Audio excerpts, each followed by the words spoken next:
নিরানন্দের বন্যা বয়ে চলেছে। নিরানন্দ পরিবেশে কি থাকানো সম্ভব? দাদা এক্ষণি পঞ্চপরিগণকে ডেকে খানিকটা আনন্দ ঘন পরিবেশ তৈরি করার ব্যবস্থা করি না কেন? কোথায় কোথায় পঞ্চপরিগণ? শিগগির নেমে এসো এই স্বর্গরাজ সবার সামনে, আর খানিকটা নেচে গিয়ে আনন্দ ঘন পরিবেশ তৈরি করো গিয়ে। মহারাজ যাচ্ছি যাচ্ছি যাচ্ছি, এই দেখুন না আমরা এসে পড়েছি। প্রণাম হই মহারাজ, বলুন আমরা কি করতে পারি? দেখো কদিন ধরে দেখছি, কেন জানি এই স্বর্গ রাজ সভাঘাতে নিরানন্দের বন্যা বয়ে চলেছে। তাই তোমরা খানিকটা নেচে খানিকটা গেয়ে আনন্দ ঘন পরিবেশ তৈরি করবে। মহারাজ আপনার ওই রাজসভাখানি আনন্দ ঘন পরিবেশ তৈরি করার জন্য আমরা সবাই প্রস্তুত মহারাজ। বেশ বেশ বেশ বেশ, নাচো, নৃত্যের তালে তালে নেচে নেগে খানিকটা সময় আনন্দ ঘন পরিবেশ তৈরি করাবে। আর ঠিক আছে মহারাজ, তোমারই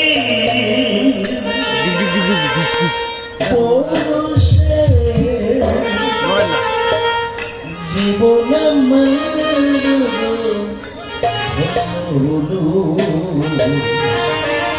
তুমি যে আমার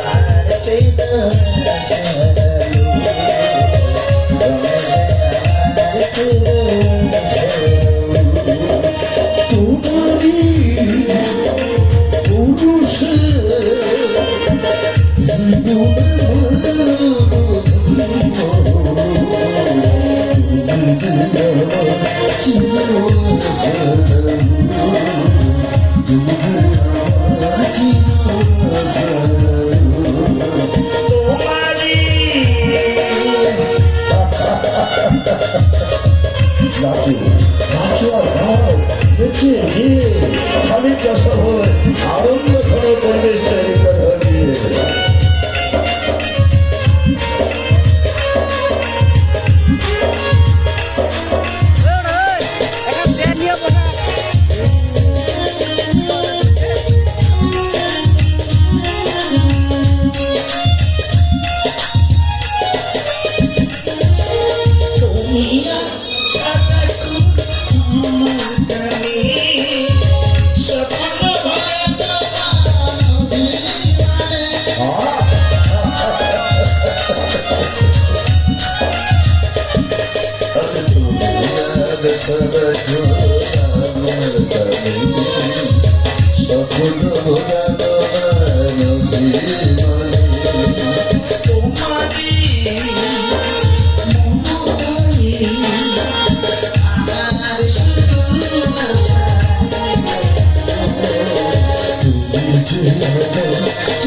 যখন নৃত্যের তালে তালে আনন্দ ঘন পরিবেশ তৈরি হচ্ছিল এই স্বর্গরাজ সভাখানে, আর তখন তোমরা নৃত্যের তাল ভঙ্গ করে পুনরায় নিরানন্দের বন্যা বয়ে নিয়ে আসলি।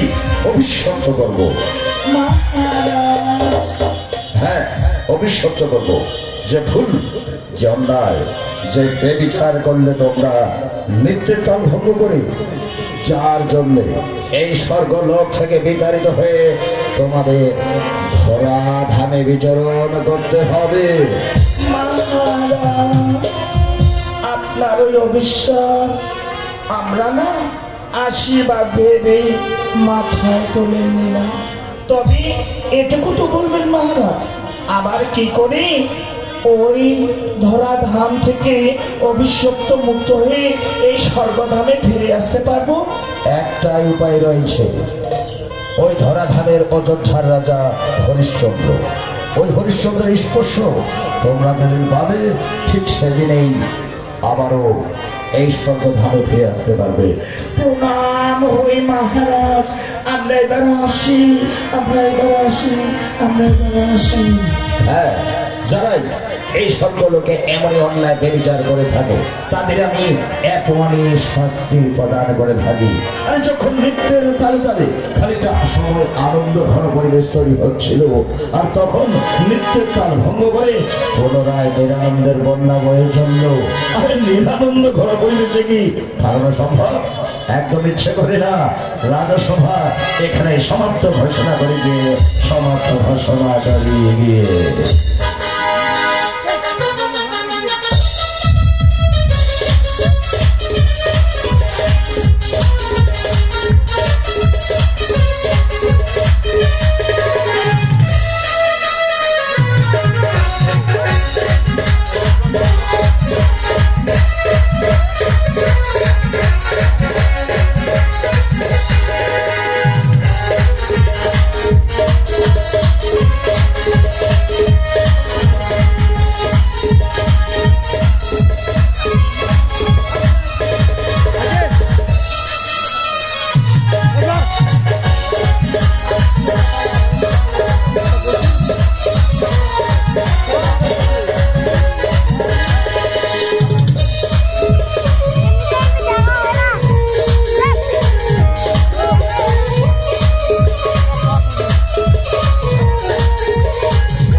রঙের ফুল ফুটে প্রস্ফুটিত হয়েছে, মনের আনন্দে নাচব গাইব আর ফুল ছিঁড়ছে তছনছ করে ফেলবো।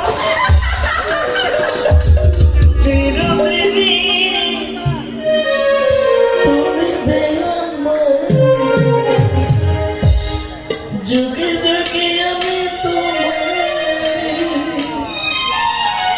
তুমি আছো খালি ভেজাল যে আমার